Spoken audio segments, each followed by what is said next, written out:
to the Air Raid Hour, a Buffalo Fanatics video experience.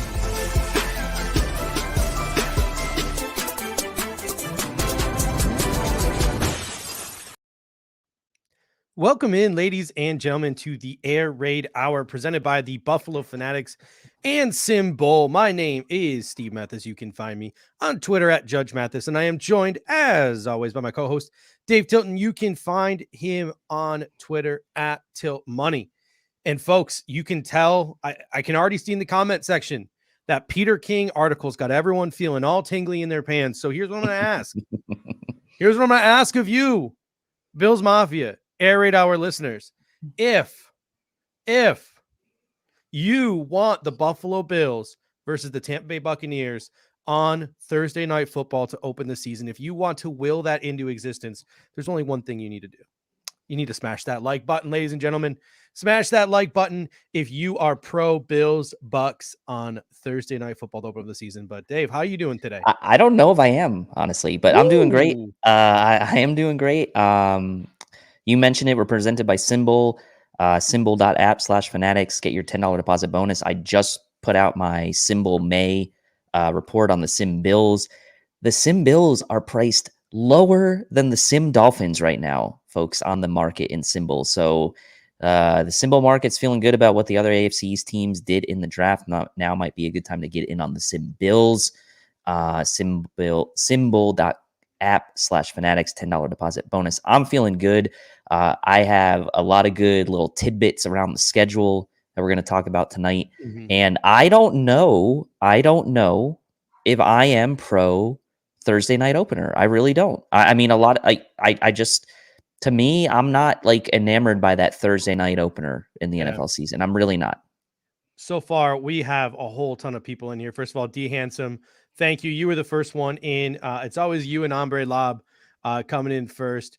Tony Rom coming in. He also wants like the Texans or the Jets week 1. I think somebody earlier said like, give us the Citadel week 1 before we get into the Buccaneers. Carl the Killer Gamer's in here. Scott Blakely's in the house. Dan King Kit, Jason Humbert, John Herring, Josh Clark, Randy Hardman, Kenny Riggleman, Kim Boomhauer, David Kane, a whole bunch of you guys are in here. And Chewy Baca, and we got a new. Do we have a new member here? Travis Net in the house as well. Daniel Gary's, Jason Humbert. Welcome to the Bing Squad. Bing, bingity bing. I don't have a bell, but welcome in and welcome to the Buffalo. I also need to make a little announcement here, and we'll reveal it as we get more towards the middle of the show as people start filing in. But I will be announcing the 3 winners from our draft show, the giveaway that I promised when we got up to the 600, 700, 800 winners. Truth to Hearts present. Always love having them in the chat. For those who won, that were in the comments on our draft show, you are going to get 1 item from the BF fan shop on me. And Steve probably could get one from his school, honestly. I have one in my classroom. It's just a matter of remembering to bring it home. Yes. And so those people will get 1 item apiece from the BF fan shop from me, on me. Any item you want, just 1 item. I will buy it for you. I will ship it to your house. We'll figure out the logistics afterwards on how you can get in touch with me. But I will be announcing those 3 winners about halfway through the show. All right, let's get right into it. And we had it was one of his articles, Peter King. I don't even know what he writes anymore because he's flipping back and forth between this. I just saw this posted on Twitter. It was posted by Brian Cozy of WGR550, but it was a screenshot of his article. I think he writes for Pro Football Talk now.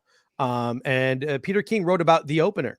And he says Tampa Bay gets to open at home on Thursday, September 9th, with the 2020 champs beginning 2021 with basically the exact same roster. My prediction, the foe will either be Buffalo or Dallas. Why do I say that? The NFL wants to get off to a very strong start after a shaky offseason, which I didn't understand. Was it really that shaky other than Deshaun Watson? And they want a game that will generate buzz in the weeks before the season begins and will be must-see TV to start the season. To schedule the Saints or the Bears or the Giants here, all Bucks home foes this year, doesn't seem smart because any of them could be a game that's over by halftime. Not so with Buffalo or Dallas. The Bills could go to Tampa and win the opener, and the Cowboys with Dak Prescott leading an explosive offense would be able to go toe-to-toe with the Arians Brady offense. We'll see, but those are the two sexiest home foes for the Bucs. And I think one of them will open the NFL's 102nd season. I think an underrated storyline too is that Josh Allen, he is what, 0 for 6 against Tom Brady, like, or 0 for 5 against Tom Brady. I don't think he beat Tom Brady in a Patriots uniform off the top of my head. I'm actually sure he didn't. I don't So think so. this is the chance for Josh Allen to get the Tom Brady monkey off his back, like he got the New England Patriots monkey off his back last season. But what do you think about this Tampa Bay Buffalo Thursday night opener to start the season? I'm fine without it, honestly. Like, I'd actually rather our primetime game and games. I'm sure we'll have multiple, and we're going to kind of talk about that a little bit later. I'd rather it not be the NFL opening weekend. Like, I know it gives you kind of like that sort of early bye week, if you want to call it that, because you get the 10-day rest kind of to start the season. But I, for one, I like, I'm kind of like the mindset of McDermott here. Give me the routine that we're comfortable with. Give me that 1 p.m. to start the season, to ease me into the season.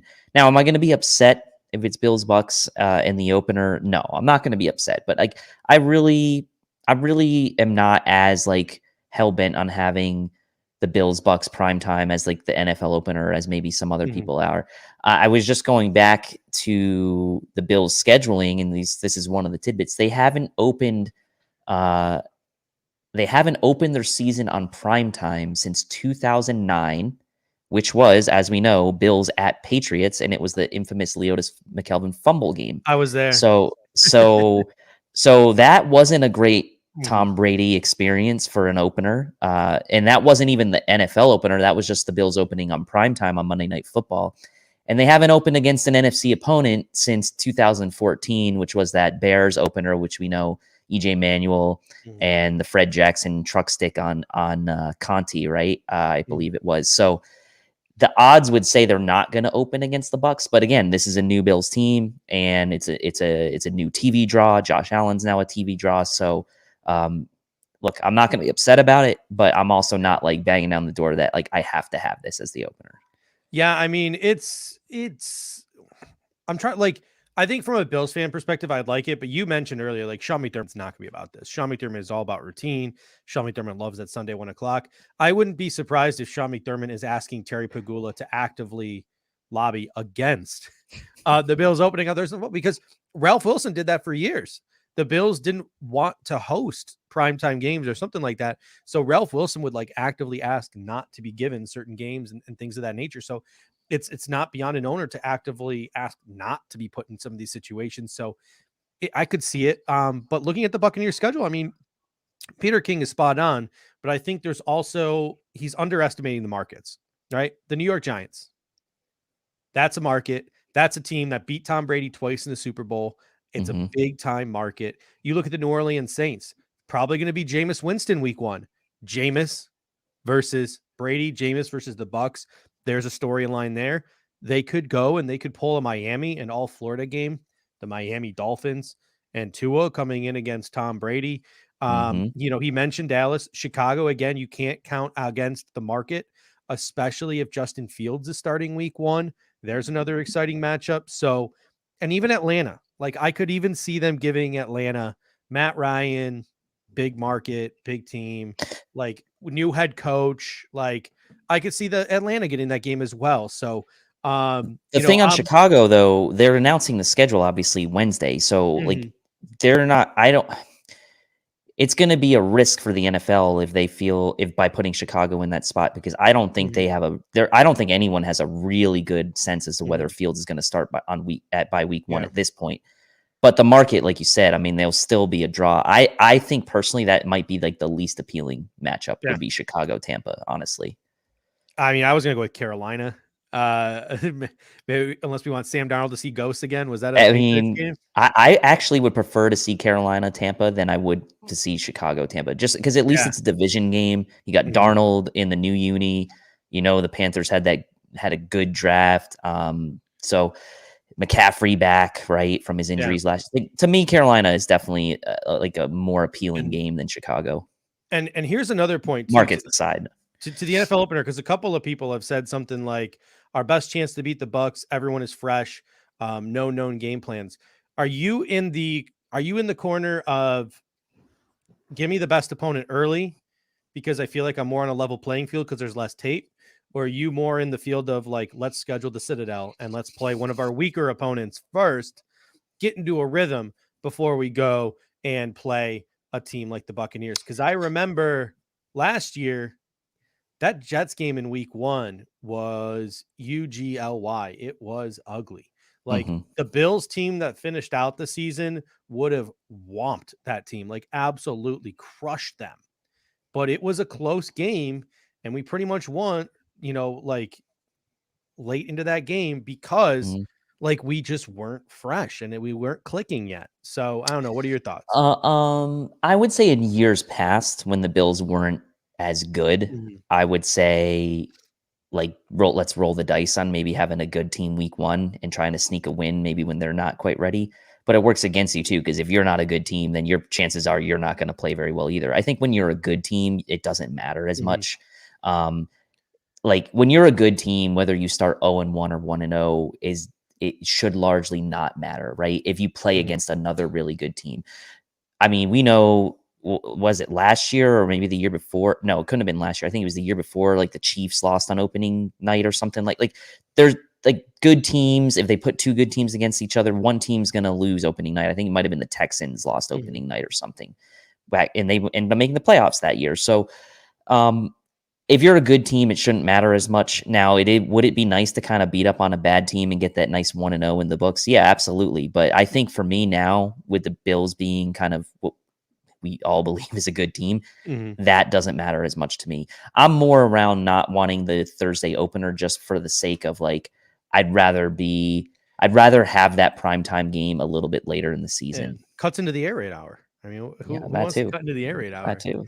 We'll have to bust out the BF tailgate early. Man, I miss the BF tailgate. That was some some good times. Speaking of BF tailgate, we'll have Jeff Landers on Thursday. So nice. Jeff Landers will be with us to react to the schedule. Trying to get fans of Buffalo as well. The company that does all of the Bills away traveling, trying to get them on the show. They might be a little busy right after the schedule is announced on Thursday, but maybe we can get them for Monday. Talk about some of their away game packages and all that stuff once the schedule is released. So we're in talks with fans of Buffalo as well to get them on the show. All right. Speaking of the schedule and week 1, let's make some predictions here because it's pretty much this is the point of the offseason we're at. The point of the offseason we're at is let's make some predictions. So NFL schedule release predictions. I'm looking at the schedule right now. I think all 6 AFC East games are in play for possible flexing to, Christmas Saturday, Sunday Night Football, Monday Night Football, and of course the Amazon Prime only Thursday Night Football, or is that next year? Fox still has it for one more year. That's correct? next year. That's next year. Yeah. Yep. I have the Colts and Pittsburgh in play at home for primetime. And then a lot more away games I think are primetime worthy this year. The Bucks, obviously, we just talked about, the Titans, and the Chiefs.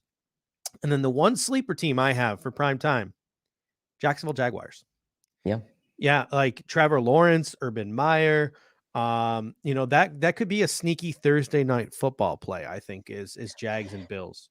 They love putting the Jags on Thursday Night Football. I mean, remember, and it's been going on for a while now, but I believe now for some years now, every team has to have at least one primetime game, which obviously Thursday constitutes there. For a while there, that was pretty much what the Bills got. We used to get the pity schedule. Yeah, the pity schedule. The pity Thursday night against the Jets, right? Or the Dolphins. Or the Dolphins. But away against Jacksonville, Jacksonville, it's a lock they're going to get a Thursday night game. Will they put the Bills as one of those? They might. I actually think, honestly, if you're going to lock one in, it seems like Bills at Chiefs will definitely be primetime. I mean, that's got to be a primetime game. And I think any of the AFC East games, like you mentioned, are probably in play. I think Bills Colts is a lock for primetime. Am I crazy? After the wild card game that they played in, I think Bills Colts is a lock for primetime. I will say this. I think it could either be one of Bills Colts or Bills Steelers. I think based on the game that we played, the Sunday night game we played last year against the Steelers and how we came back in the second half and beat them, and obviously based on the wild card game we played against the Colts, I could see them doing like a little bit of a rematch with the Steelers, also with the whole regional thing with Pittsburgh kind of being, you know, stereotyped as kind of that like, rough and tumble sort of like lunch pail type style team, same as the Bills. So I could see, that Pennsylvania, New York thing possibly being a draw again. And Bills Colts, yeah, I think one of those two. I don't think both, but I do think one of those two has a good chance of being primetime. I would say my locks would be Bills, Chiefs, and then at least one of the Bills AFC East games would be primetime. D Handsome says, I wouldn't mind the Titans matchup. I want the Titans in primetime. I want them. I want them in primetime, and I want some payback. I want some payback for what they did to us last year. Richard Rush coming in. I always appreciate you, Richard. He says, this is a great question. Would you rather open up with the Bucs or the Chiefs?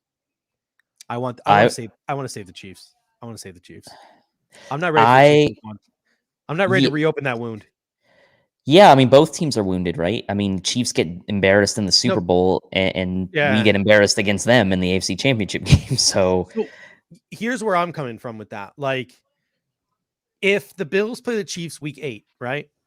There's 7 weeks of highlight reels of the Bills, and there's 7 weeks of highlight reels of the Chiefs. You have some confidence built up because we're 5-1, 5-2, whatever, heading into that game. Like, you're feeling good about yourself. If it's week 1, the only thing you're gonna be seeing in the week or 2 weeks leading up to that game is the highlights of that AFC Championship game. Yeah. And there's gonna be nothing to buffer it but preseason highlights. Let's not pretend that it's still not gonna happen, regardless of when we play them. But it'll be a softer blow because there will be other highlights mixed in. I'm with Randy. Bring me Brady week 1. I feel like you have really nothing to lose going against the champs if you're gonna say, which are the ones. Like, there's like the Bills would be playing with house money, I think, in either case, but I think they'd be playing with a little bit more house money if they were going up against Tampa. Yeah. Got Juan coming in. Juan, I don't know if you're talking about us or you're talking about Josh Allen and Stephon Diggs, but he says it was a blessing. BF found these two fine fellows about a year or so ago. No, wait, trust me. We are just as thankful to have been introduced to this community. So we always appreciate you guys. You said you had some scheduled tidbits you wanted to throw out. What are some scheduled tidbits you want to throw out? Because I've never been good at the schedule prediction stuff. And here are a couple time ever show, but here are a couple tidbits. Okay, so if the Bills don't open up against Tampa, okay, 3 of their last 4 openers have been against the Jets. Okay, and since 2016, that's what I'm saying. Since 2016, 3 of our last 4 openers have been against the Jets. So there's a good chance that we might see the Jets week 1 again. Bills Jets Monday Night Football? Maybe. Here's another one. The Bills have not opened. I mentioned this one before, but I'll reiterate. The Bills haven't opened against an NFC opponent since 2014. So we played the Ravens twice. We played the Jets a number of times, the Pats a few times. So it's, if we were to open against Tampa, that would be a little bit of an anomaly given that we haven't opened against an NFC opponent in 6 years. So that's something. There's no Monday Night Football doubleheader this year, by the way. Well, that's kind of good. I don't staying up late for that. For you, it's not as bad being out on the West, but for me, that's it's a late game. And here's another couple interesting things, right? Since 2016, at 16, 17, 18, 19, and 20, the Bills have ended the season with 2 straight division games, 3 of which were New England and Miami. 3 of those 5 seasons were New England and Miami. So for 5 seasons in a row, we've ended the year with 2 straight division games. And like we talked about it, 2 seasons ago with the Bills and Jets being up and comers, could that Bills Jets game in week 17 been a flex option? Like now it's 17 and 18, right? Because we have the extra game, but like I would bet that we probably would end the season again with 2 straight division games, and one of those games potentially or both could mean quite a bit, right? So there could be a flex option there. And then the other interesting I thought was this 2016. So going back to 2016, other than 2017, every one of those seasons, so 4 out of those 5 seasons, we've had back-to-back games against whatever NFC division opponent we were playing that year. So in 2020, we played back-to-back against the NFC West when we played the Rams in Seattle. 2019, back-to-back against the NFC East when we played Washington and Philadelphia. 18, NFC North, and 16, the NFC West again. So our NFC opponent this year, NFC South, right? When we do play those 2 games, there is a pretty high likelihood that they will be back-to-back. There will be back-to-back NFC South opponents on the schedule. So if you're thinking that Tampa Bay is your week 1 opponent potentially, would they put the Bills against another NFC South opponent in week 2? I would think probably not if Tampa's the opener. But if they're not the opener, I think you'll see a high likelihood that the Bills playing back-to-back NFC South teams at some point on the schedule. Now, what's nice about the Bills' schedule this year is they don't have to really travel west, right? Kansas City and New Orleans are really the furthest west they have to travel, which is great. So not for me, but well, not for you, but it's just interesting how they do that each year with that NFC, those NFC opponents. So there's a couple tidbits there for you on the schedule. Is something to look out for. Looking at the Thanksgiving game, with the exception of Steelers Colts, since they brought it back, that night game on Thanksgiving, it's been a division game. Like Steelers Ravens, Patriots Jets, Falcons Saints. Like it always seems to be a divisional game on Thanksgiving in that night game. So whether it's Bills Jets, whether it's Bills Dolphins, whether it's Bills Patriots, one of those 3 games could be in play maybe for Thanksgiving night. Because I don't think we have Dallas or Detroit on our schedule this year. We don't, but you're right. Like they always threw like the Ravens Steelers, or like I think they threw the Falcons Saints in there. They usually will throw like a nice division game there in that late Sunday night NBC game, or not Sunday night, but the NBC late game. Yeah. That could be interesting. 2 out of 3 years on Thanksgiving. That'd be something new. Here's the thing too. Like I'm kind of sort of getting a feeling that maybe Chris Collinsworth is crushing on the Bills a little bit. Like the Bills might be tugging at his heartstrings. Like he seems to have had a soft spot for the Bills, the past couple of seasons, and Josh Allen has definitely made Pro Football Focus a ton of money. So I don't know. Maybe Chris Collinsworth might sway some of these Bills games over to NBC. Maybe, but I will say this. The biggest primetime stand for Josh Allen last year was Steve Levy. That guy, I mean, he loved himself some Josh Allen. That Pats game. He's a Oswego boy, right? He went to hey, there you go. Well, I really liked how much Steve Levy was crushing on Josh Allen last year during those Monday night games. I wanted to ask you something. This is a little bit of a spontaneous question. I didn't prep you on this. And let's see what happens. Comment section comment as well. I was thinking about our schedule last year and kind of the opponents we played, right? And I believe 2019, there were a lot of teams that we thought were going to be better that ended up not being good. And 2019 looked like a pretty easy schedule when all was said and done. In 2020, I went back through the games and I was thinking, really, other than San Francisco on Monday night without Jimmy G and Kittle, all the teams we played against really were at their best, in my opinion, or lived up to the expectations they had on them going into that season, right? I mean, the Titans were good. The Chiefs were good. Seattle and the Rams were both good. The Patriots were average, which we kind of thought they would be.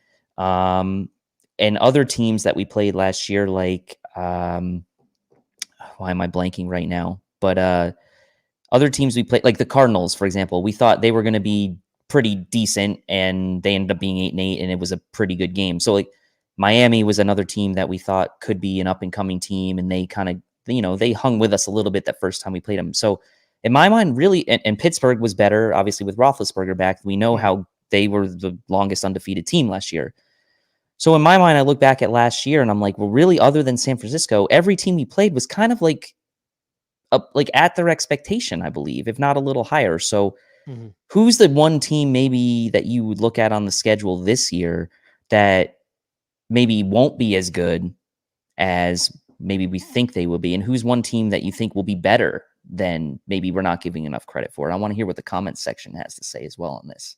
I think the Titans and the Steelers both. Like, I think the Steelers have lost some things on defense. They haven't really addressed that offensive line. Ben Roethlisberger is 500 years old and can't move. So I think the Steelers could definitely be a team that's in for a rude awakening. I know that they tried to have a Madden style draft where they took like Pat Fryermuth and Najee Harris, and they're doing anything they can to just inject some life into Ben Roethlisberger, a running back and a tight end who can catch some dink and dunk type of passes. And then obviously, the Titans, they lost a bit on offense with Corey Davis leaving and Jonnu Smith leaving. And they have a huge transition on defense. A lot of guys are going, a lot of new guys are coming in. So it's going to be interesting to see how their defense holds up, especially in the secondary. I don't have their depth chart in front of me, but their secondary is a little bit concerning to me over there in Tennessee, at least on the boundary at corner. So the Titans and the Steelers, I think, are two teams that might get some primetime games this year and may not live up to that primetime hype. And somebody mentioned in the comment section, I think Carolina could have a really good year this year. Yeah, I do too. I like Carolina. I like what they're doing top to bottom, honestly. I'm not exactly a believer in Arthur Smith either, but I think Atlanta could have a bounce back season. Like, I disagree with everything they did this offseason. I would have taken a quarterback at 4, and I would have started preparing for the future.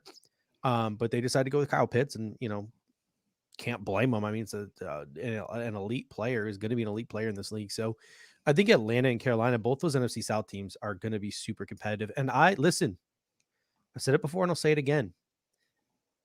Jameis Winston, we have not seen him play a full 16 games since he got LASIK. The man was throwing 35 touchdowns blind, folks. Like, literally, he was admittedly like, yeah, I saw a blur down the field and it was the color blur that we were wearing, so I would throw it to that blur. And the dude chucked like 35 touchdowns and like 33 picks that one season. So who knows? Maybe Jameis Winston could legitimately, with Sean Payton calling the plays and Alvin Kamara, Michael Thomas. I know that team's scattershot because of the cap situation they found themselves in, but maybe Jameis could make things interesting there in New Orleans, which is why I also think that they're a low key option for that home opener for the Bucs. And thanks. Someone fact checked me and corrected me on it. Wasn't the Rams in Seattle last year that was back to back. It was Seattle and the Cardinals that were back to back. So my mistake. Titans corners are Caleb Farley, who might not play, Christian Fulton, who was like his rookie year, and Janoris Jenkins. So essentially, Titans corners fucking suck. I agree with you on. I think I agree with you on the Steelers. I don't know that they did enough with their offensive line. I know they addressed it later in the draft, but I don't know how much of an immediate impact that's going to help. I mean, they did draft Najee Harris, but they couldn't run with James Conner. Like James Conner's not a bad running back. I mean, they just couldn't run the ball last year. I think they're definitely a team that I would look at as maybe a team that would drop down a little. I think Carolina, I totally agree with you that they're going to be better. I hate to say this. I think the Pats are going to be better. Oh, they're going to be and then the team that I mean, I don't think the Colts are going to be worse. To me, the only team that I look at this schedule and like, I think I have to agree with you. I think it's the Steelers and the Titans to me are the only teams that kind of scream to me there could be regression. I don't think the Chiefs are going to regress.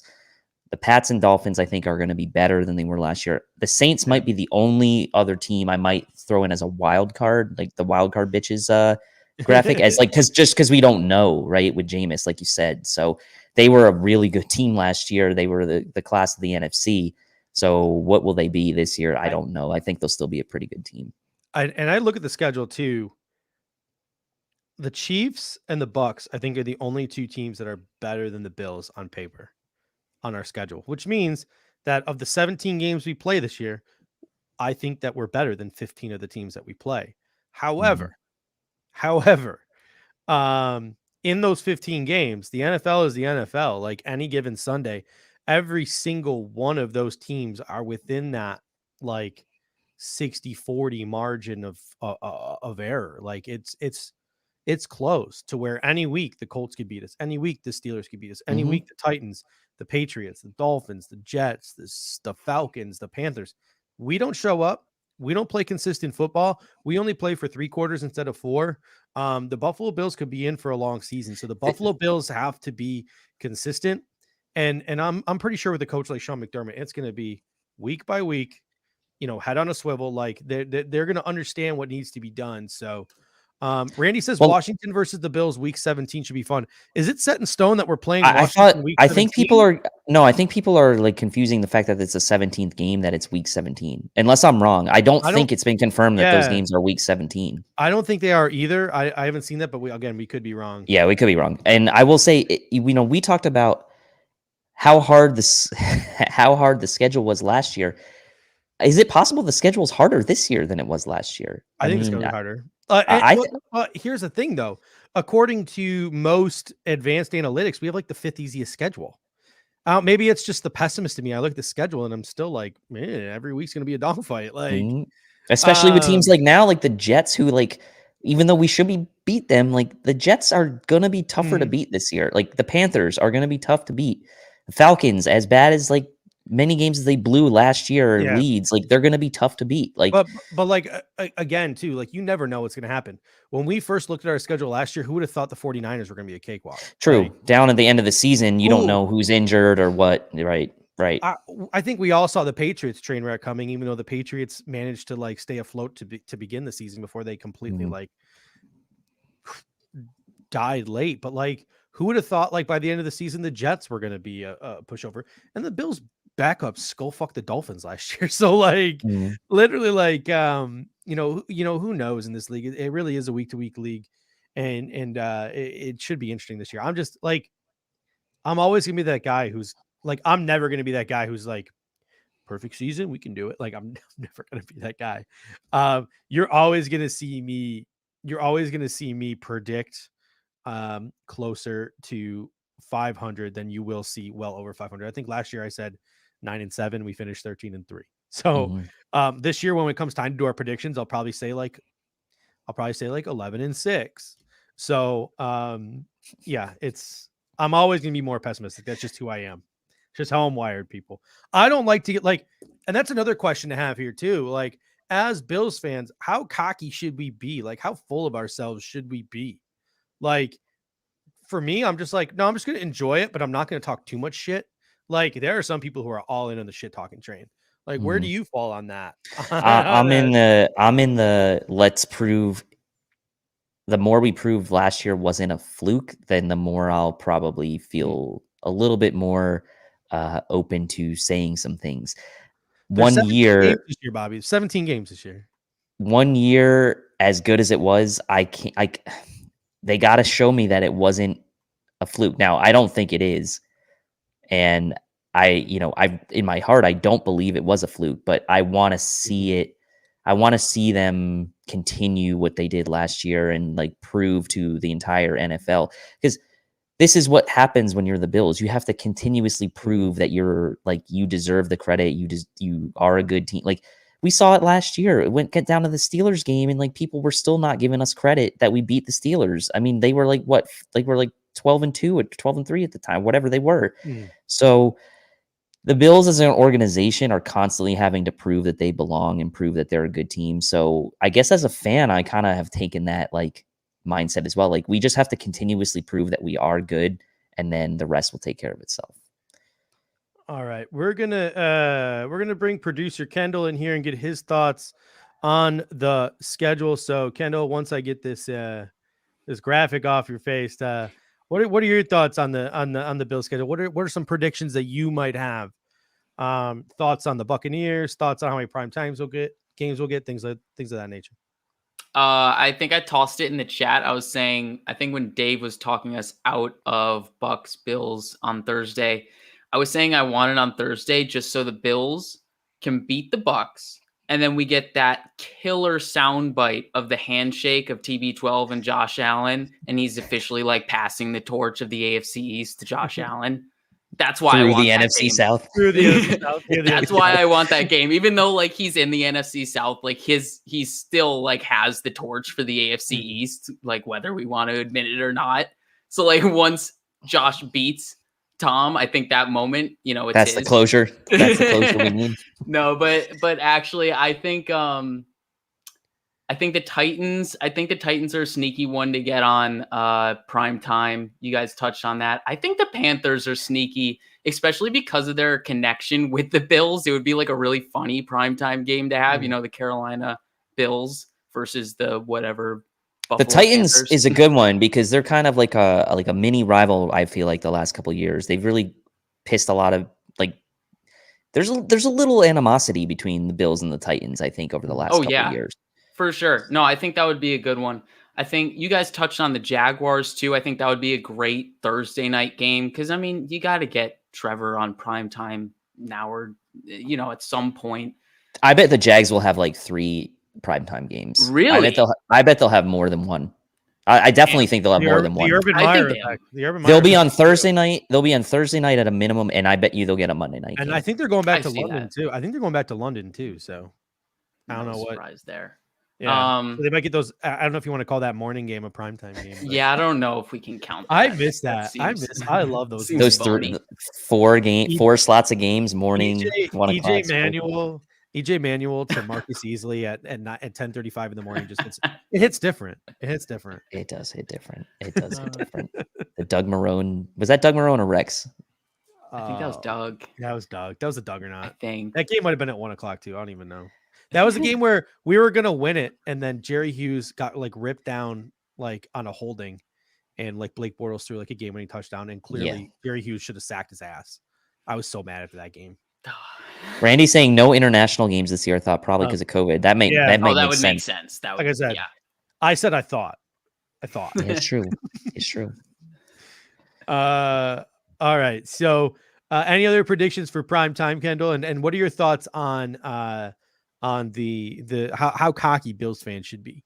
Oh, I threw it in the chat. I said cocky and confident until the preseason ends, and then the pragmatism begins.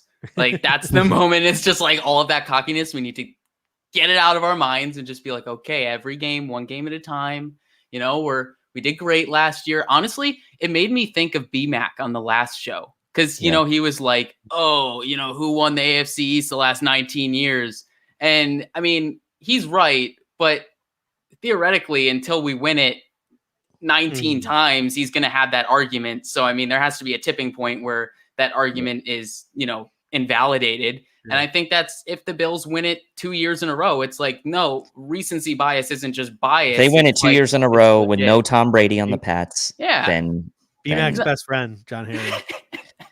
But I mean, think about like other divisions, right? That have had a lot of parity necessarily in who's good, but parity in who wins the division. I mean, the NFC South's the opponents we're playing this year is a good example. Like the Saints had won the division of and then the Panthers won it, and then the year they went to Super Bowl. The Falcons have had a good runs in there. Now it's Tampa. So that division kind of is a mixed bag, and the same things kind of happened with the NFC West a little bit. Like Seattle was kind of that team, then the Rams came up and kind of took it from them, and then now the 49ers made it all the way. So the AFC East is a bit of an anomaly because the Pats were so dominant for so long. So other divisions don't really have. Maybe you could say like the NFC North, like the North divisions with like the Steelers and the Packers, but even the North and the AFC side, the Ravens have won that a few times. Even the Bengals have won it, right? So I would say probably the NFC North is probably the closest thing we have to the AFC East in the terms of like dominance with the Packers, and it could be the Chiefs now in the AFC West doing that as well, but. There's not that doesn't happen very often. No, it doesn't. It doesn't. And then that's why it shouldn't hold so much water. But right. Has a point. He does have a point. Like we got to do it again this year for it to truly be like we're top dogs. Like we're top dogs right now. But like in terms of the way things have shaken out the past few years. I think BMAX, if I'm reading between the lines of his point I think was that the Pats are going to be a good team this year. I think that was his overall point, and that we shouldn't just be dismissing them, which I don't think we are, right? I mean, Steve, you said you expect them to be good. I said on the last show it'll come down to their quarterback play, but they do have a good roster. So it will be interesting. All right. Since we've hit about the midpoint of the show, how about Dave? You announce the winners of the draft day giveaways, and Kendall will stay on, and we'll go through a couple of the viewer mailbag questions that we got on Twitter today. So for those of you who are unfamiliar, Pierre, Rico, Bobby, they have made the egregious decision of giving me control of the Buffalo Fanatics Twitter handle. I am now in charge of it. So I put out a post. I put out a post earlier today asking for some suggestions on some things that we should talk about. And I've got those on a graphic to display in a little bit. So we'll do a little bit of a mailbag, and every afternoon around noon before the show, we'll put some things out on Twitter that people can ask us, and they can suggest some topics. So we have some time to prepare. Obviously, as always, we talk about what the comment section wants to talk about, things of that nature as well. But that's more off the cuff. So we had some time to prepare for these ones.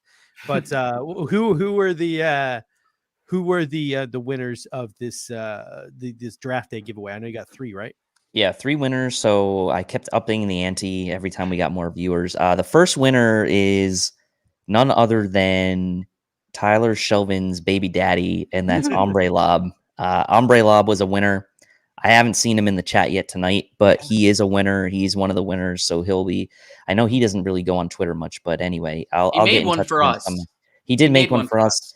So Ombre Lob is one of the winners. The second winner was Claude Puy, who was with us all weekend during the coverage with a lot of good comments. I don't think he's in our chat tonight. I think he's more of a Rico guy.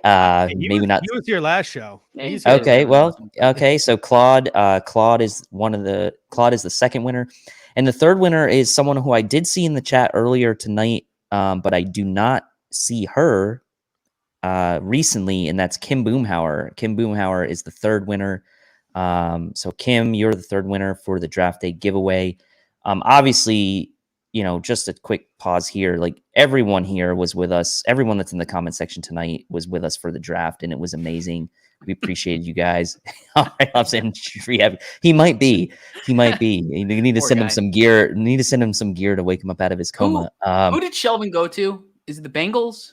Bengals, yeah. Okay, so now we gotta just remember when we have the Bengals coming up, we need to let him down easy, let Ombre Lob down easy. Yeah, I know. And so the best way to get in touch with me, DM me on Twitter at Tilt Money, and I'll get your email information, and you can just send me the link of whatever you want from the BF Fan Shop, and I'll get your address info and send the stuff to you. But so just DM me on Twitter. That's the best way to do it. We'll repost this as a promo clip, and we'll try to get in touch with each of you 3 as well separately. But again, the draft was amazing. We had all the support from all of you guys in here, and plus a ton of others. Super chats were flowing. People had great comments. The reactions were real. The emotion was real. We could feel it from the comments section. So, Kim's there. There she goes. She's walking the dog. So there you go, Kim. You're one of the winners. Awesome. But really, you guys made it great. The comment section really made it great. And Rico hosting, we got up to 900 live viewers at one point on day 1. So, man, what a great time. All right, let's transition now. We got Richard Rushet. He tweeted earlier at us, and he said schedule predictions. Obviously, we talked about it. Preseason games. We're gonna get to that in a little bit. And way too soon record predictions.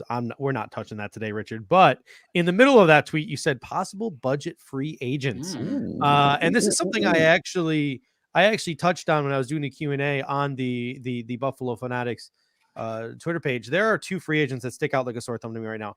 I think everyone's going to point to Richard Sherman right now, but the 2 guys that stick out the most to me is number 1, Jarrell Casey. I would love to get that big fat boy in the middle of our defense, whether the Buffalo Bills, are interested in adding another 1 tech or not.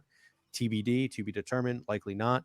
And Steven Nelson, the corner who played for the Chiefs for a couple of years, played for the Steelers last year. I'm not exactly 100% sure why he hasn't, locked onto a team, but Steven Nelson would be a DB who could come in, give you a little bit of inside-outside flex.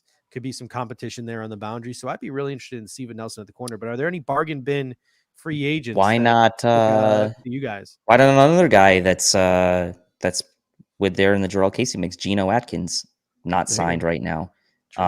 He's been a force in his career. I know he's older now. I think he's 33, 34. But I mean, if you're talking about our defensive tackle room, how is adding Geno Atkins to the mix gonna hurt you, right?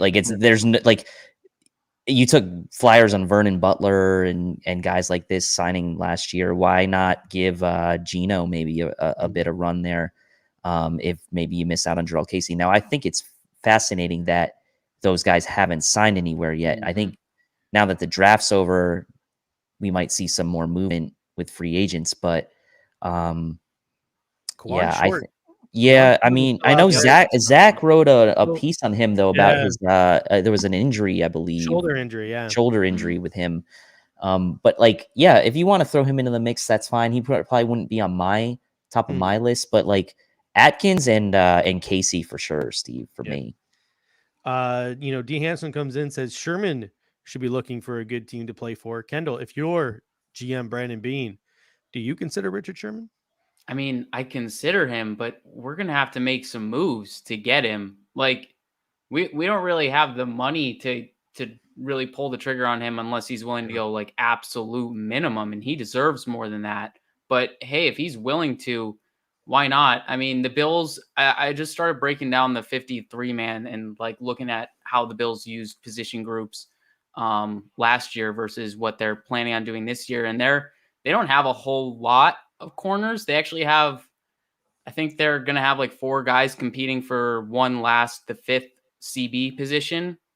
And of those 4 guys competing for it, I think they're all practice squad eligible. So it'd probably be nice to bring in someone to compete for that position that isn't practice squad eligible. I just don't know if it would be someone you're willing to like spend top dollar on, or obviously not top dollar, but more than vet minimum, and then have to cut them. It doesn't seem worth it. And then to jump off Dave's point, like I think the position we want to go with is defensive tackle, because right now, last year we only rostered 5 defensive tackles.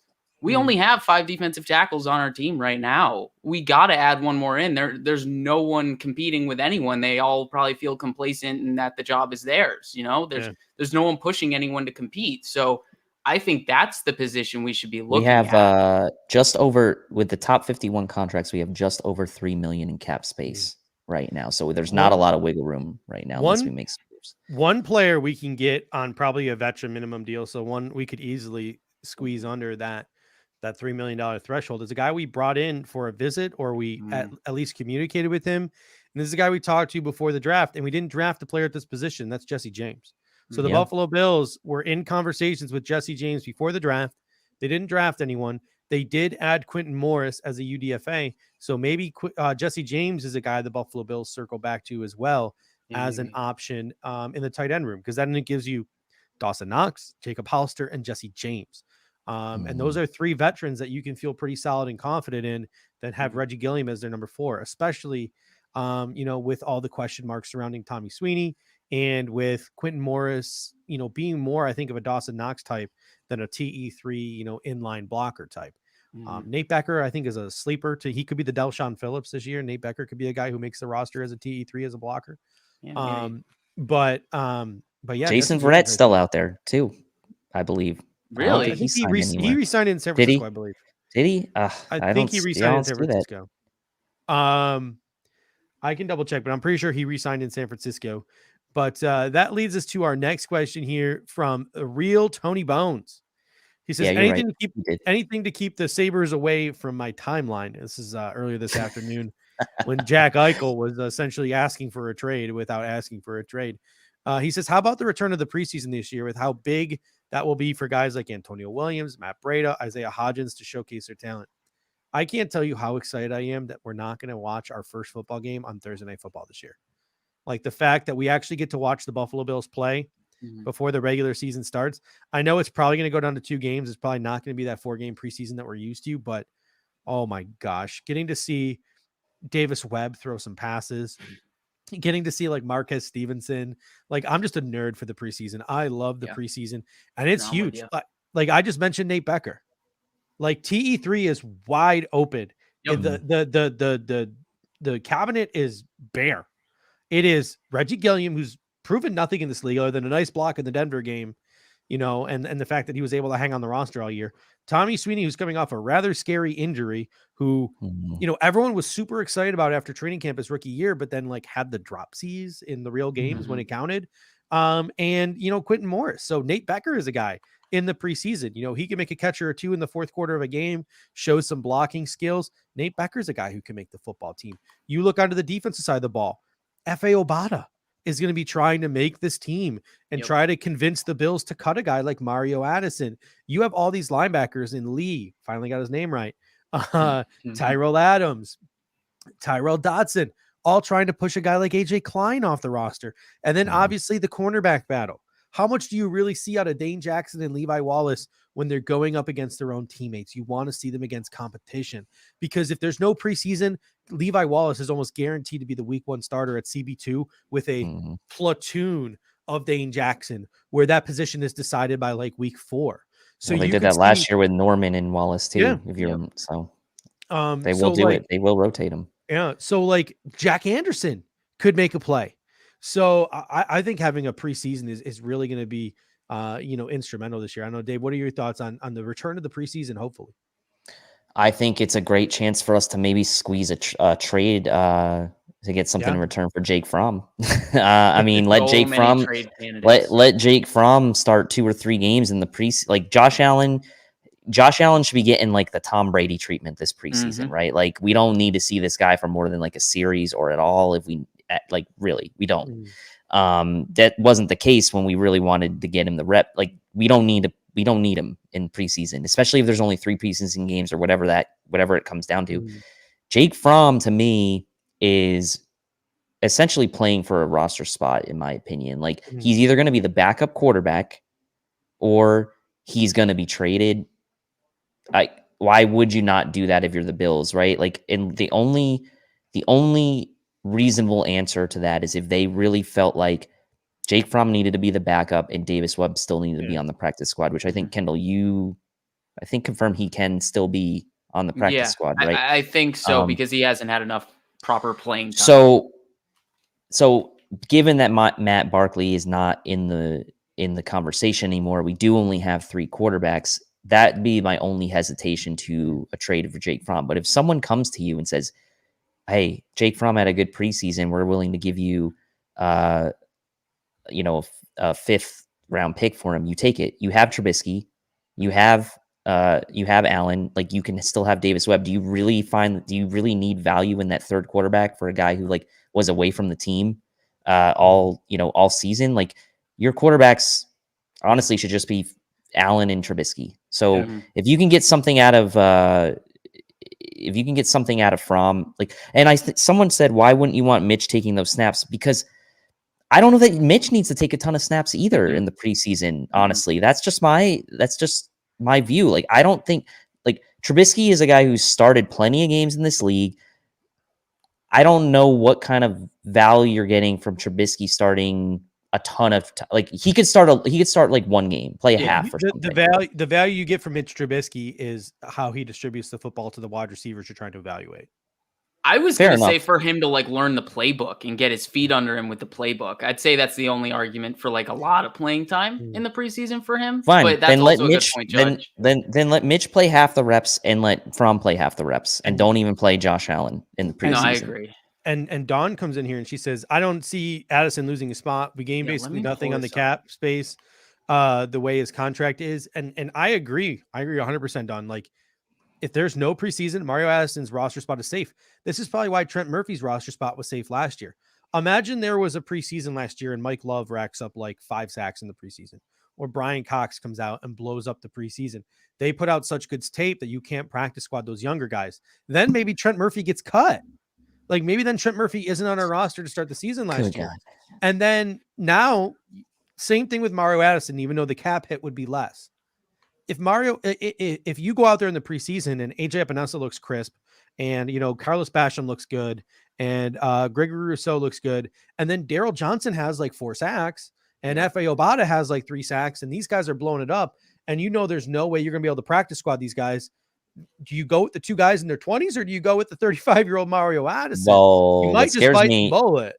What scares me is they kept Murphy last year, right? I mean, that could have been because of no preseason. What if Mike Love would have came out in the preseason? That's true. Because Mike Love has played really well in spots. He's had good preseasons. When he's played this year, like the Dolphins game, he's done fairly well. I don't think he had any sacks in that Dolphins game, but I remember a couple of times he set the edge real well and had some nice tackles for losses. So what if he would have done that in the preseason and maybe racked up a sack or 2? Maybe Trent Murphy would have been more expendable. So maybe Addison's tradable then. Yeah.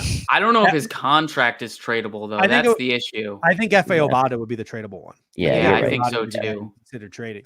I think the sad part about like the whole Addison thing is from a financial perspective, I think Hughes is the one to cut, but you can't cut him because of what it does to the locker room. Yeah. You can't I mean, cut it's Hughes. already hard enough to say we would cut Addison because he's a vet in that locker room, even though he's only been there for a year. He already, you know, Bean was talking about his leadership role in that edge rusher room. So it's tough to even think about cutting either of them, but yeah. This comment, they kept Murphy because of COVID. They went for familiarity in certain times. And I totally agree with that, Chris. But then when you're like 8-9 weeks into the season and Trent Murphy's inactive, like you're pretty much paying $8 million for an insurance policy at that point. Like it was not the risk of the COVID situation did not outweigh the cost that it was to you to keep him on the roster. That money was guaranteed after week 1. So once they kept him on the roster after week 1, that money was guaranteed. So they clearly didn't have faith in his ability to play. Yeah. But they kept him anyway. They kept him as like an emergency, I guess, because if they kept him because of COVID and everything else played out the way it did, like and his salary became guaranteed after week 1, then you still sit him, you really thought he was bad. Like you really didn't think he could help your team. So all right. Last question here from Nick Blovsky says, why do some fans think the Bills window is over in a year and we need to be in an absolute sellout win now mode and drafting for the future isn't good? I think this is a reaction to the reaction that picks like Gregory Rousseau and doubling up on edges and then doubling up on tackles, guys like Spencer Brown, Tommy Doyle, got. So Kendall, I know you wanted to take a bite at this one. What are your thoughts on this? On maybe some people being a little too invested in this Josh Allen rookie deal and going all in on this Josh Allen rookie deal. Yeah, I think we have to keep in mind, like, this is a rarity. Like, the ability to compete at an insanely high level as a team, have that great team success while your quarterback is on a rookie contract, like, that's a luxury. Like, that's not something to be expected. It's just kind of something to be hoped. And, you hope you can have it. And yeah, because we have it, we should be, doing everything we can to win now, but there is a tipping point where it's like you can't do everything you can to win by 2021, by the end of this season, this coming season, because then it mortgages our future. The fact of the matter is we have a window to win the Super Bowl as long as Josh Allen is our quarterback. And that's the point of resetting the quarterback cycle, resetting the timeline for getting a quarterback. Yeah, it's great to be competitive while your quarterback is on a rookie contract because it allows you to build out depth at every other position because you're saving so much money on your quarterback. But just because we have to pay Josh Allen does not mean we're going to get worse. There are multiple contracts that we could cut off this team in 2022 and make it viable to have depth at all positions. Because honestly, this offensive line that we have is getting paid so much more than what it could be in 2022. You look at investments into Spencer Brown and Tommy Doyle, makes you think they're not looking to keep Darrell Williams past this year. Hell, if those two rookies compete well enough, Darrell Williams could be a prime trade candidate because he has a nice friendly contract. He has a really nice contract. That's not something teams would be like, oh, we can't afford to take that. Someone has cap space and they need a tackle. Darrell Williams is a great target. And, if it allows Spencer Brown to start, it allows Spencer Brown to start. I'm not saying it's going to happen, but it's a possibility. And that's one way to get money off the books for 2022 and keep this roster wholesome, and not just having holes everywhere. And Jason Sugg comes in and says Bill's future with Josh Allen, if he signs a 10-year, $450 million masterpiece, is bright for a decade. And that's true. Like what's a position that's really expensive to pay for? Defensive end. Mario Addison's contract is up after this year. Jerry Hughes's contract is up this year. You have 2 years to develop Gregory Rousseau and to develop Carlos Basham. So when Josh Allen does sign that big deal, you might have some legitimate pass rushers on rookie deals. Same with AJ Epinesa, who still might be on a rookie deal. So a position that's not so cost effective, a position that you typically cost a lot of money, even though you're paying your quarterback a lot of money, you're not paying that position a lot of money. And that might allow you to keep more wide receivers. That might allow you to go chase a running back, that you think could put you over the top, et cetera, et cetera. So yes, the Super Bowl window is great. And if the Buffalo Bills were trying to go all in on the Super Bowl window, I certainly don't think that anyone would protest too much to that. Mm-mm. But Brandon Beane said, we're kind of screwed with COVID. We're kind of up against the cap. We're going to go and we're going to draft these 2 edge rushers, these 2, high ceiling edge rushers, guys like, well, Rousseau is high ceiling. Basham is I think Basham is what Basham is. I think he could be a contributor, but we're going to go get these 2 pass rushers who can contribute significantly when we're paying our quarterback a butt ton of money. So, of all the plan Bs, if we can't go all in, this is definitely up there with, I think, one of the more plausible and one of the more justifiable plan Bs. Mm-hmm. You also hit it on the head with the edge argument, saying that it's a expensive position. It's the same thing for double investing in tackle. Mm-hmm. Tackle is very expensive, and to have 2 guys come in on rookie contract. Think about how much we had to pay Tyan Secchi. Like, I don't want to pay a backup swing tackle that much, but now we have one in Tommy Doyle. No, but we have one in Tommy Doyle on a rookie contract. So it's like we're saving so much money there, and that can be spent on weapons for Josh Allen, maybe a running back. I mean, we're not going to spend on running back. I don't know. The whole point I'm trying to make is we're cutting corners on expensive positions so we can pay for Josh Allen and other positions. This window is not closing after 2021. It's very much open. The window is Josh Allen, right? Exactly. And that's the short of it. And I've made the point that it's possible. It's very possible that this roster we have around him could be the best one he has in his career here. It may not be, but it could be. Yeah. As he gets paid and as the pieces change around him, he will be the constant that we have throughout the years, and he's likely to be the constant we have longest of anyone on the roster in this quote window, right? Diggs, Josh Allen will outlast Stephon Diggs on this franchise and on this team if he plays to his capabilities. He will outlast every person that's on this roster. So the pieces will always be a little bit different from year to year around him. There will be years where we may not have the best weapons around him, but his play ideally will be elevated to the point at that time where he can make the teams around him better, like Russell Wilson's done multiple times in his career with Seattle when they didn't have the DKs on their team. They had the Doug Baldwins of the world. When Aaron Rodgers had, obviously that's been very publicized recently, that what he's going through. I mean, even Tom Brady had situations where he didn't have the best weapons around him, but that's going to happen, right? So to me, the conversation around the window is Josh Allen. Every time you go into a season with that quarterback, that franchise quarterback, that elite quarterback, you have a chance. And you see sometimes you only get there once. Maybe you don't get there at all. Like Matt Ryan got there once and he probably won't get back again. Like it's tough, right? Drew Brees has only been to the Super Bowl. They went to the Super Bowl and they beat the Colts, right? And but they always had a chance. They always had a chance, but he only made it once. So the window was always there with Drew Brees. The expectations for the Saints every year was that they could win the Super Bowl, even though they only made it one time.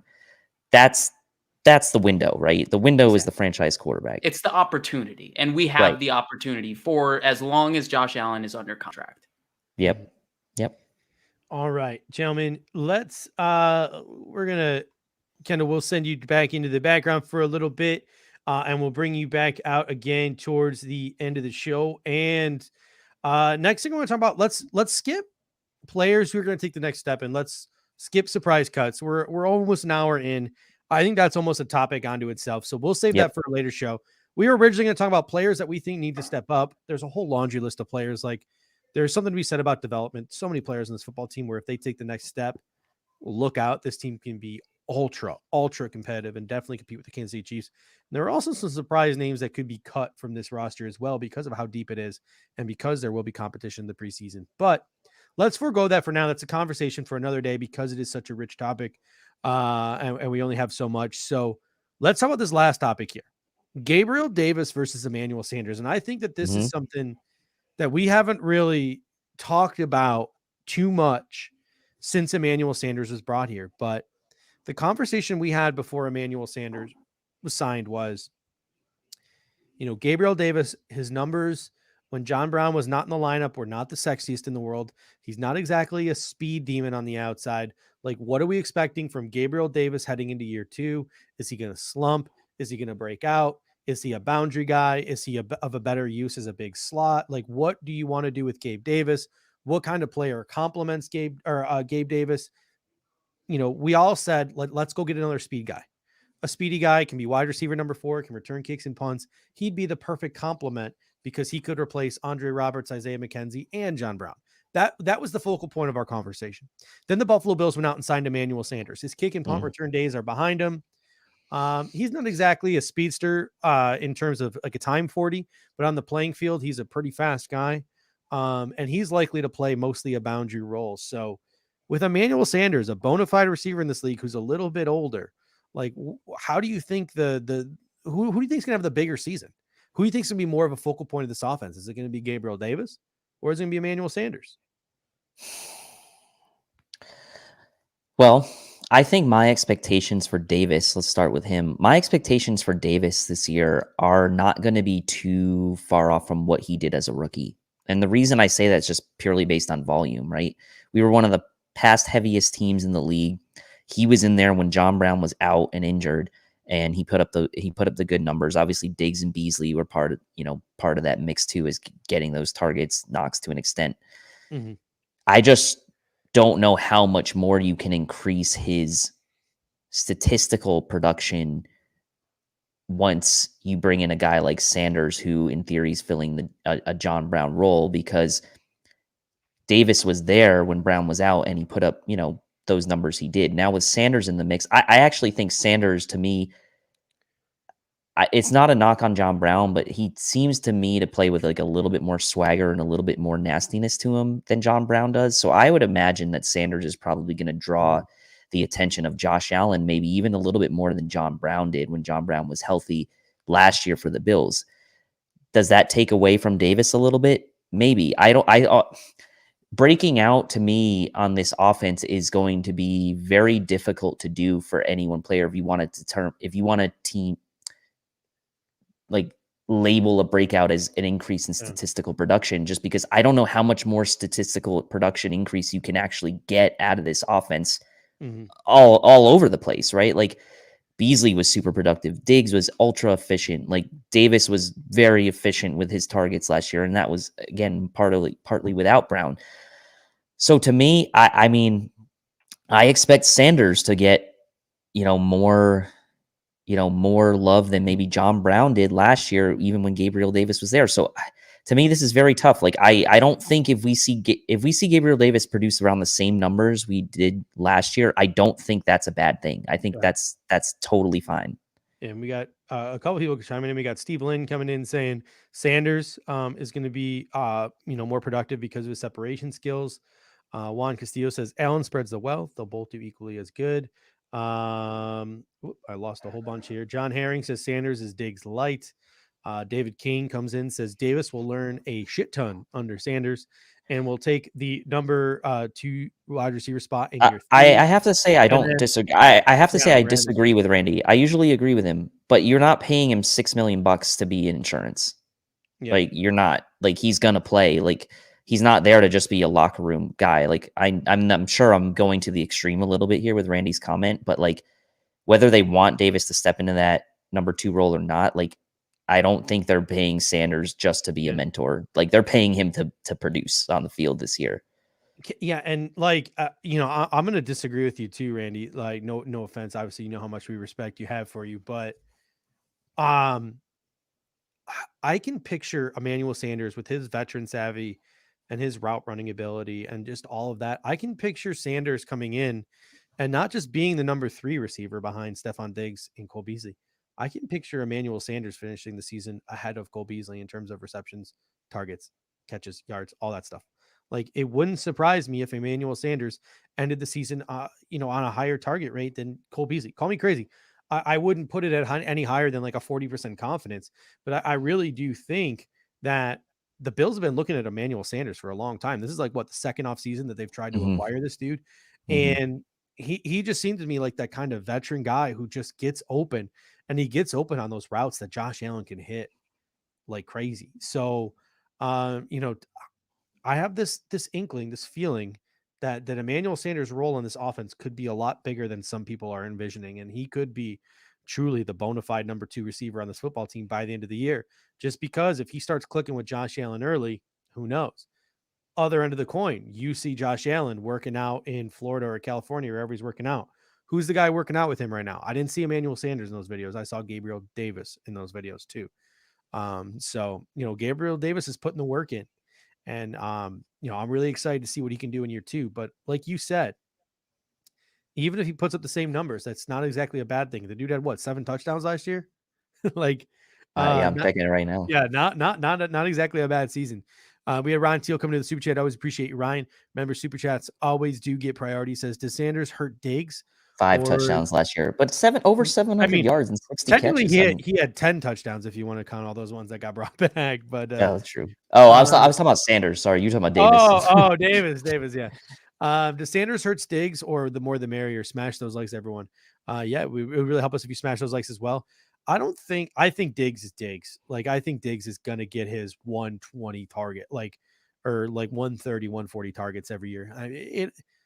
If you have Emmanuel Sanders, Gabriel Davis, Cole Beasley on the football field, like, good luck trying to cover Stephon Diggs. Like, it's just not going to happen. So this will be a fun one to monitor, because I think Randy will not forget. this is a good conversation. I think it's I mean, what a nice problem to have, though, right? I mean, for all of us as Bills fans, like Sanders, to me, he's older, but he is an upgrade over John Brown. Like, demeanor, like versatility, like, he's an upgrade. Like, he maybe doesn't have the top end speed that John Brown had, but I think in this offense, like, he's gonna be a great fit. I really do.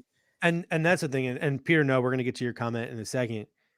Like, we tried this Josh Allen experiment, get those big body guys with wide catch radiuses early, failed miserably. Then we went out and tried to add speed. I think, honestly, it's not speed or size that works for Josh Allen. For Josh Allen, what works is route running technician. Route running. Yep. Like, and look who we have: Sanders, Diggs, and Beasley. I mean, those are the 3 best in the league. 3 of the best. And no offense to Gabriel Davis, who toe taps like a mofo. Like, the dude can do some things and work with Josh Allen, and he can also get a lot better with the route running, being mentored by these 3 guys. But now, Diggs, Sanders, Beasley, these are 3 of the best route running wide receivers in the National Football League. Guys who just straight up get open. Like, they're open.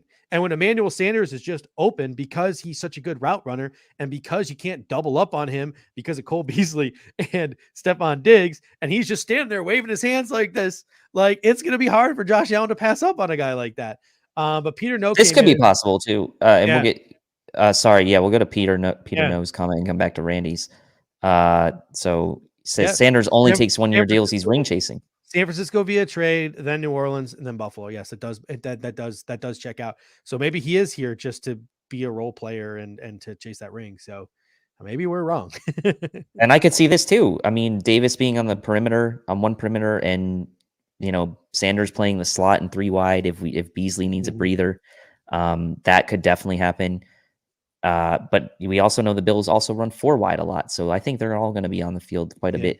It'll be very interesting, Randy, to your, questioning of it. On the Bills run a ton of 12, right? So we'll see in 3 wide sets who are the 3 guys out there. I would imagine to start with, it's going to be Sanders, Beasley, and Diggs. But you may be right here. He may get more work in the slot than we're maybe projecting right now. We got a question here or a comment here from Eric Kinsey. I like this comment. He says, the passing game is going to drop off. It's like expecting 50 touchdowns from Mahomes because he had an MVP season. Allen's production is going to drop. And there are a number of signs that would point to Josh Allen's numbers dropping. I showed that clip from Harrison Phillips a couple of shows ago. Josh Allen could do whatever he wanted at the line of scrimmage and communicate clear with his wide receivers in every single game. That's not going to be the case next season. You're going to see a lot of full stadiums. You're not going to be able to make those audibles and those changes and those communications like you did. That will probably cause the numbers to decrease. Number 2, you think the Buffalo Bills are probably going to try to run the football at least a little bit more, and try to get that running game going. That would take some touches away from Josh Allen. So you would expect a drop off from Josh Allen. So, but also maybe Josh Allen just is this transcendent talent. Maybe he is Aaron Rodgers. Maybe he is Patrick Mahomes. Maybe he is a guy who's going to go out there and maybe he won't go up, but he's certainly not going to drop off too significantly. We're not going to talk about 10 less touchdowns this year. Well, It's yeah, if gonna you be if you like could right take in the same range. 2020 Josh Allen every year and you knew you were going to get that every year, you'd sign up for it in a heartbeat. How many touchdowns did he have in totality last year? He had I want to say it was like 44, 43, 46, something like that. Yeah. It was in the 40s. Yeah. So like, I'm not saying he's going to improve this year and push 50 touchdowns, but if he stays in that 40 range, that's pretty successful, and that's better than a hell of a lot of quarterbacks in the National Football League. Yeah. I don't know. Any last thoughts on Sanders and Diggs, and we'll bring Kendall I back. would just say I would caution people to look at Gabriel Davis's statistics and make that the judgment of whether or not you think he's either breaking out or improving upon last season. Last season, we had such an amazing passing offense, and statistically, it's going to be really hard to improve on it, like you said, and we may even drop back. So just because his box score statistics may be lower does not mean that he's regressing. So I would just keep that in mind. Steve Lynn coming in saying, even with a drop off, there's an extra game, so it might still be awesome. We got Chris Janke with a nice little shot here. Says, I don't know, will Josh ever be as good as Kyler Murray? That's a good shot. Ryan Thiel coming in with the super chat. I love this. What's Hodgins' role? He should be healthy. And that's the thing. So before we signed Emmanuel Sanders, I said to myself, okay, Gabe Davis slides outside. Isaiah Hodgins takes that role of like the big slot that Gabe Davis had a lot of success in early on in the season for the Buffalo Bills. But now that Emmanuel Sanders is here, you expect, maybe Sanders can play some slot. Obviously, Gabe Davis can stay in that bigger slot role. Marquez Stevenson is now here. You have Isaiah McKenzie re-signed. You want to have some guys who can return kicks and punts. Do we keep less tight ends to keep Isaiah Hodgins on the roster? Is it like what percentage chance would you have of Isaiah Hodgins making this football team? Like, what would you put on that, Dave? Under 50%. I'd go with 33. I think the Bills are probably going to want to keep 6 wide receivers, and I think we know the top 4. We know the top 4: Diggs, Sanders, Beasley, Davis. And then there's going to be a competition between McKenzie and Stevenson for that return and gadget role wide receiver. And then there's going to be a competition between Hodgins and probably like Kumaro, maybe, for that like 6th backup for that pseudo tight end in 10 personnel, backing up Davis. Kumaro probably has the edge because of special teams too. And I'll throw another scenario at you. I could see McKenzie and Stevenson both making it. That could also, exactly. And that's why I think I'm under 50% as well. Because if you were to, definitively be like, okay, it's the way I just laid it out, like McKenzie and Stevenson versus each other for that 5th spot, and then Hodgins and Kumaro for that 6th spot, you're like, okay, I like his chances. It's and if you think about it, they had Roberts as that return guy last year, but they always knew they had McKenzie there if they needed someone to return kicks and punts. If they go into the season with only McKenzie as a returner, like, what did you draft Stevenson for? If you go in only with Stevenson, he's a rookie. You don't have anyone else on the team in the receiving room that really can return kicks or punts. Yeah. Like, you're not going to put Micah Hyde back there. You're not going to put Cole Beasley. Like, you shouldn't put those guys back there. So I think there are going to be 2 receivers that make the team that have punt and kick return ability, and to me, that's McKenzie and Stevenson. Yeah, and I don't know. I think Hodgins is what's that? What'd you say, Steve? I was going to say, a lot of people hating on Jay Krumer in the comment section need to remember that Aaron Rodgers, he pretty much ended Aaron Rodgers and the Packers relationship. Jay Krumer was the last straw. So, but we have Nabil McCader coming in saying, I want the Bills to only have 2 tight ends. Just give up on the position and go 4 wide every play. Listen, that's not the craziest thing in the world. So if Spencer Brown could be a 3rd tight end. Thank you. So that's it. A lot of people, a lot of people are saying, hey, Joe Marino said this, Joe Marino said this. I love Joe. But I tweeted that on draft day too. I said, Tommy Doyle and Spencer Brown. I think I even said this before the draft too. You could draft big fat boys like this, and you could use. Yeah, I think we did joke Ryan about that. Roy. Use them like you did say it. Yeah, thank you. Like Marino listens to our show, maybe. I don't know. No. He's definitely smart enough to come up with that on his own. Yes. But think about it. Think about a world where you have Knox, you have Hollister as your 1-2. You have Reggie Gilliam as your emergency 3/fullback, And then you have Tommy Doyle and Spencer Brown who can come in and can inline block. Yep. You have the bodies. Like, you have the bodies. What do you need Tommy Sweeney for? What do you need Nate Becker for? Like, what do you need Quentin Morris for? Like, what do you need those bodies for? Like, you don't need Elise Smith this year if Tommy Doyle and Spencer Brown can do some of that blocking. Mm-hmm. You're probably going to want 1 or 2 tight ends on your practice squad in case somebody gets hurt. But what do you need them on your active roster for? And that could open up spots for a 7th wide receiver. Yeah. Or you could see a speed guy in Marquise Stevenson and a size guy in Isaiah Hodgins both make the roster. So I'm going a little bit higher. I'm going to go 50-50 shot that Isaiah Hodgins makes this roster. I mean, we both liked him last year after, people can pull the receipts. I think before, like, everything after the draft, we were like, oh, we like Hodgins more than Davis at one point. I think we both said that. Oh, yeah. And then flew up in our face, obviously. But, like, we like Hodgins. I mean, he's a great route runner. He's a great red zone. Like, he's like a great, like, red zone slot threat, honestly. But, like, Beasley obviously proved he could do that too without having the size. So it's going to be an uphill battle. I'll just say that for Hodgins to make the team. And I wish him nothing but the best because I really like him. But unless they keep 7 wide, I think someone mentioned that in the comment. Unless they keep 7 wide receivers, I think it's going to be an uphill battle. It may come down to Hodgins and Stevenson. It may come down to Hodgins and McKenzie. Like, I just don't see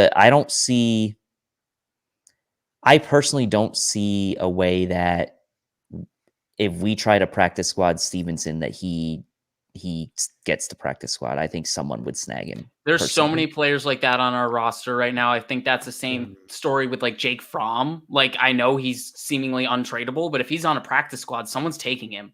Like, same with Tommy Sweeney. Tommy Sweeney, Hodgins. Like, Hodgins, yeah, I think they would be off right away. Potentially Jack Anderson too. Like, so if we wanted to have practice, is McKenzie a cut candidate then? He's got to be, right? Maybe, like, I don't want to bring it back into existence. Well, here's the thing with McKenzie, though, and everyone knows how much I love Lil Dirty. Like I've said before, he's one of my favorite players in the Buffalo Bills. Keeps finding a way on this team. I'll tell you. That team, Josh Allen's rookie year was like, listen, I've watched some really bad football teams. I started watching the Buffalo Bills right around the Music City Miracle. So I've seen some really bad football teams. And I know the people in the chat can be like, I lived through the 1980s. I lived through I get it. I've seen, but I, as a millennial, have seen some really bad football.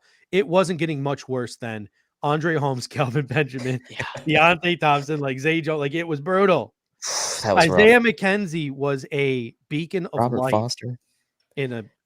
Robert Foster and Isaiah McKenzie were a beacon of light in some very trying times. Yes, they were. For Bills Mafia. Yes, they were. So I will always have a soft spot in my heart for Isaiah McKenzie. But before free agency started, I said on this show, there are 2 guys in free agency that I have my eyes on: retaining Isaiah McKenzie or signing Jamal Agnew.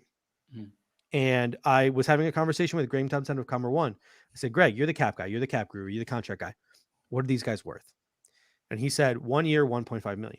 And I said, listen, I think there might be a market for both of these guys. That Albert Wilson type of deal, the Chiefs wide receivers who every couple of years, Chris Conley type of deal, that they're going to get wicked overpaid. Like, I thought that was going to be Isaiah McKenzie. We hit the free agent market. What happens? Isaiah McKenzie returns to the Buffalo Bills on a 1 year, $1 million deal. And Jamal Agnew is the one who gets 3 years, $21 million. Mm-hmm. So clearly the league's perception of Isaiah McKenzie, I think, might be different from our perception of Isaiah McKenzie. Because I saw those two on the similar plane. Same. So do I. I saw them as the same player. One of them got $21 million over 3 years. The other got 1 year, $1 million. So, like I said, I love me some Little Dirty, but maybe that vision is just not the same around the National Football League. And maybe we come to like these guys like Tommy Sweeney, Isaiah McKenzie, all those things. Maybe we just have a soft spot for these guys because we see them. Well, we get to know them.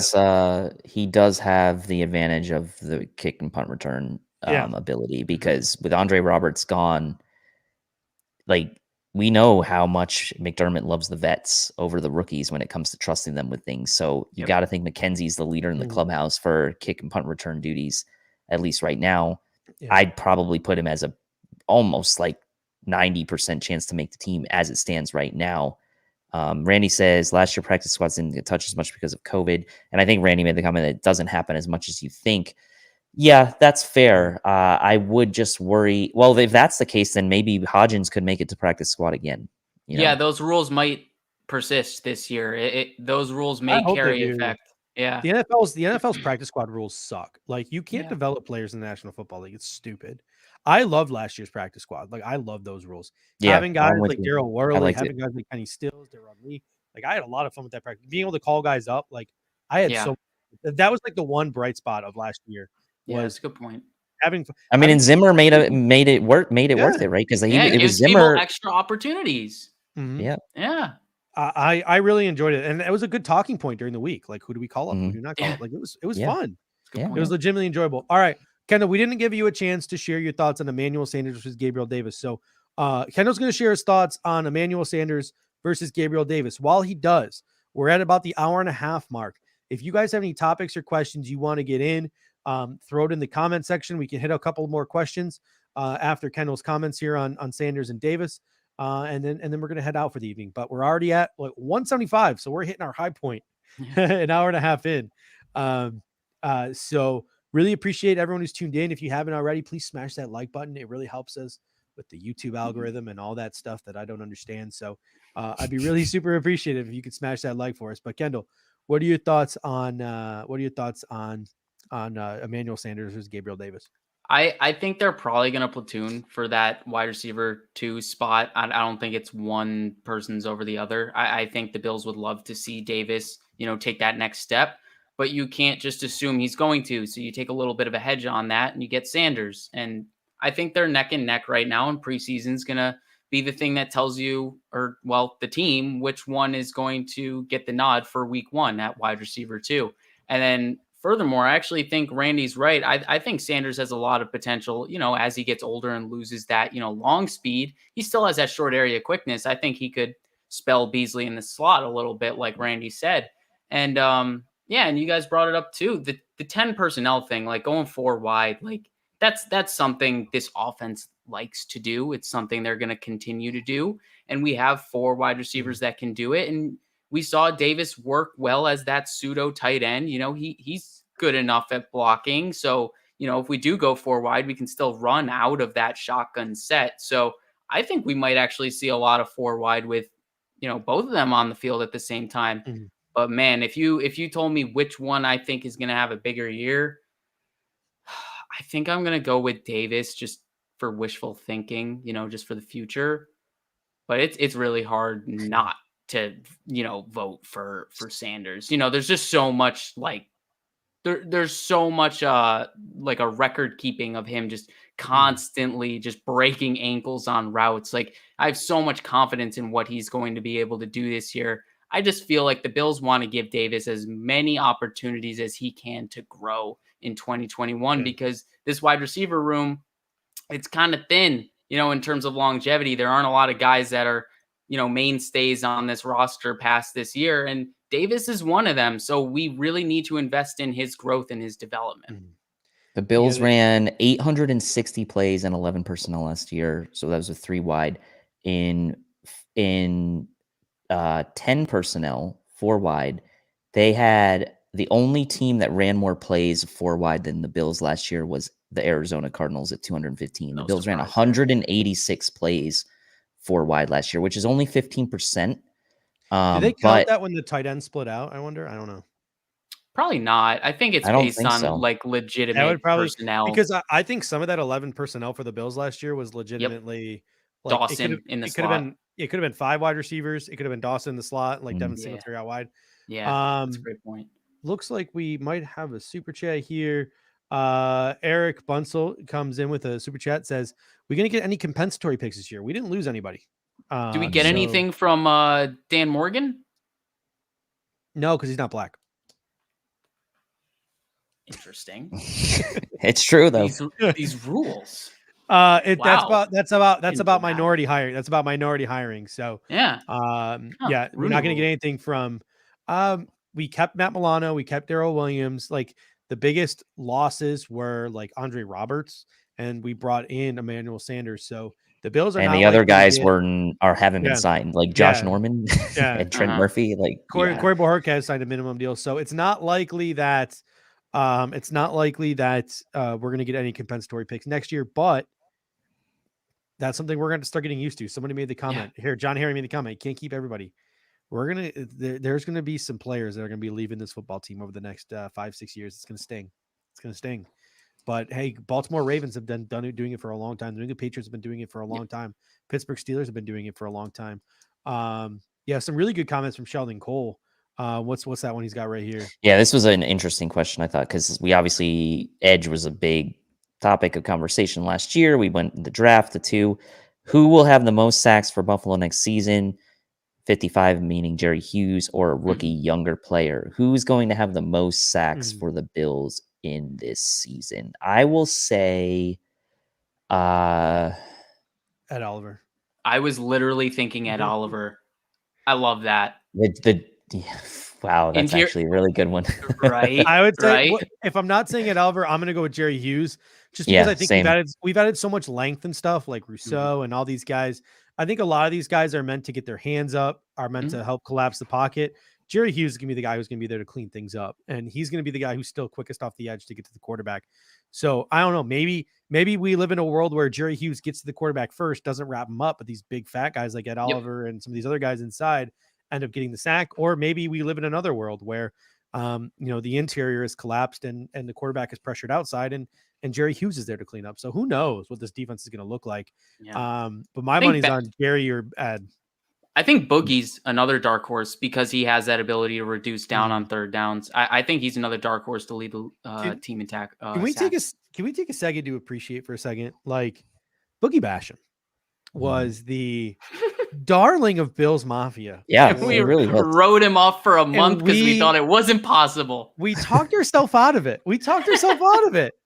And then sure enough, on the second day of the draft, we take Boogie Basham. I have a question for you guys. Take a moment to appreciate that. Did you guys see me? Did you guys see me in the background of the live draft coverage when it happened? I did not. No. I was at the bottom. I was hoping you guys saw me. Oh my God. Going back to back edge, if you had told me we were going to do that like prior to the draft, I was going to be like, oh, that's stupid. Why would we do that? Idiotic. Terrible Bean. Fire him. We get Rousseau. And then when I saw Basham flash across my Twitter timeline, I was so happy because we loved him. Boogie Basham. I was sitting in a Target parking lot. My fiance's like, I know the Bills are up to pick next. I'll go inside because we needed wine and bath bombs for the sauna that night, for the tub that night. She's like, I'll go in, I'll get the wine, I'll get the bath bombs. Yeah. And you can stay in the car, and when the Bills pick comes in, you can sit there and you can react and you can tweet it, do all the things you want to do. I was like, that's why I love you. And she goes in, lose cell reception, like had no cell. I drove around that parking lot for 10 minutes. I drove around, like I was getting so angry. Like the cart boy was behind me. He pushed all the carts behind me and I couldn't get out. I had no cell reception. I literally ended up at like a Fuddruckers three blocks down trying to get a friggin' signal back on my phone. And my fiance walked out of Target and was like, where is this dude? Because I'm sitting there trying to find his stuff. Because I saw the score update came in. So we had Boogie, but I couldn't talk about it. I couldn't read anyone's reaction. I couldn't go see what you guys were talking about on YouTube. I was like on my own, just in my own thoughts. It was it was a pretty miserable experience. But yeah, that was just to appreciate that. But Sheldon Cole or Randy Hardman had a really good comment as well. He said when they're lining up 4 wide, Davis, Diggs, Beasley, Sanders, who gets the least amount of attention? It's got to be Gabe Davis, right?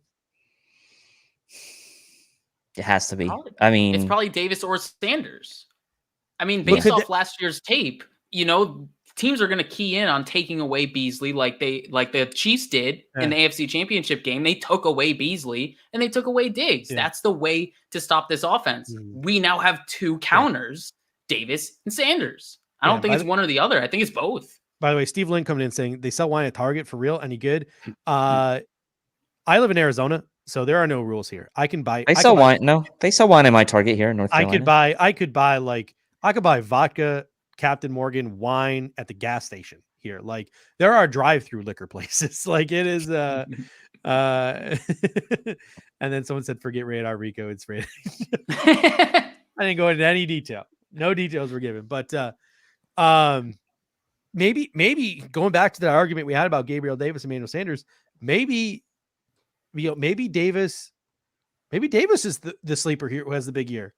Like Randy says, more single coverage, less brackets. Maybe he doubles his touchdown total. Like imagine a 4 wide receiver set just inside the red zone from like the 20-yard line. It's dangerous. With Gabe Davis. But he probably had that last year too. Right? I have to go back and check, but I mean, I would imagine he had plenty of single coverage last year as well. Mm-hmm. Yeah. It's about the progression. It's about the development, getting better at separating. Yeah. All right. There was another question from Sheldon Cole we'll get to. And if you have any more questions, throw them out there in the comment section. We'll get to them. Who do you think is the starting punt returner week 1? It's got to be Isaiah McKenzie, right? Like, does Emmanuel Sanders start returning punts? Like, we don't have any options. Like, Marquise Stevenson was even a kick returner. I didn't even think he was much of a punt returner. Brandon Powell, like, I'd be shocked if he made the team. I really would be like true sadness is if Brandon Powell makes this football team. I mean, it's got to be McKenzie. I mean, I guess Sanders could do it in a pinch, which I guess in theory would make Stevenson potentially practice squad option, but I don't know. Maybe DeMar Hamlin comes into training. I want some juice. I want some juice from my returner. Like I want some guy with some speed. Like Sanders, as great as he is and as sure-handed as I'm sure he would be returning punts, like I want a guy that think about this. Probably 90% of punts are either fair caught or when they are returned, there's a block in the back, right? Like it's like there's only like that 10% that actually like hold up and actually stand as like whatever the yardage is so Bills fan. That statement is so just being a Bills fan. No, that's the NFL. That's the NFL. You're right. You're right. In the NFL, like every punt has a freaking block in the back or it's fair cut. So like for that 10% that actually get returned, I want a guy with a little juice back there who can do something with it. So yeah, I think what you end up seeing is you see a situation where Spencer Brown for punt returner. I think you end up seeing a situation where it's Isaiah McKenzie in most situations, but I think like close game, Bills are down a score and you need to get that football back, or the Bills are up a score and you don't want to turn the football over. I think you're going to see Micah Hyde back there. Or Sanders. Sanders. I think Sanders is like, he's one of those guys, he's going to be sure-handed and he'll be good for like, 7 to 10 yards, but nothing more than that. Sanders, in his career, I just brought it up here. Christian Wade, though. Sanders does have 36 career punt returns. He actually hasn't had a punt return officially since 2017. So yikes. Big oof. And he hasn't had a kick return since 2015. And he only had one. So we're thinking, I don't know, man. You might be right about the Mike Hyde thing, but do you really want to put him back there to get blown up? No. Well, he'll call it fair catch anyway, but he won't return it. Yeah, he won't return it. He only returns onside kicks. He doesn't return. Randy asked if Matt Breida returns punts. I don't know if Matt Breida returns punts. He has kick return. He definitely returns kicks. Yeah. I'm not so sure on the punts, but let me pull it up here. Dave will pull it up, and while he pulls it up, ladies and gentlemen, thank you so much again for another great show. About an hour 45 strong. We don't need a punt catcher. We don't need Chris Watson. Breida's only returned 5 career kicks, and that was in 2017. No punts. Okay. Yeah. So he's not even really a kick returner. Yeah, it's a stretch to call him a kick returner. Yeah. Maybe we get Wild Goose back there. Get that goose loose. I don't know if he's ever done it, but he's wearing that 32. So. All right. So, ladies and gentlemen, thank you. We really appreciate it. We will be back on Thursday with BF Tailgate's finest, Jeff Landers. We'll also most likely be joined by Carlton James as well. We're working on getting fans of Buffalo, the premier Buffalo Bills away game travel agent people out there. So Chris Jenke, solid. Taiwan Jones could also return kicks. There you go. Yeah. As long as he doesn't get his face smashed in. Oh God. He should be good. Yeah, that was bad. But yeah, ladies and gentlemen, it's gonna be a long off season. We got a whole we had 2 segments today we couldn't even get to. So we are chock full of stuff to talk about. We're going to start the position by position breakdowns 53-man roster breakdowns, who could be the surprise cuts, who all that good stuff we got coming for you this offseason. As always, you guys control that show with the comment section. So whenever you guys want to talk about something, don't be afraid to ask. We will, we'll go with the flow. We'll go with the give flow. us that 100. Yeah, give us that. That would give be us awesome. Give us that one more. And then Chris, DM us, man. You say you have some great ideas for some great segments. DM us, and we will get that situated. If you want to join us one of these days, Chris, you want to join us one of these days, you can join us as well. You've certainly earned it with your contributions in the comment section there. So, and we'll put a comment in the description with the winners of the giveaways as well, just so if people didn't get a chance to catch the show. We'll also put it on Twitter. I don't know if I know Kim's on Twitter, but I don't know if Claude is on Twitter, and I think I know how to get in touch with NBlovs. So just keep on the lookout for that as well.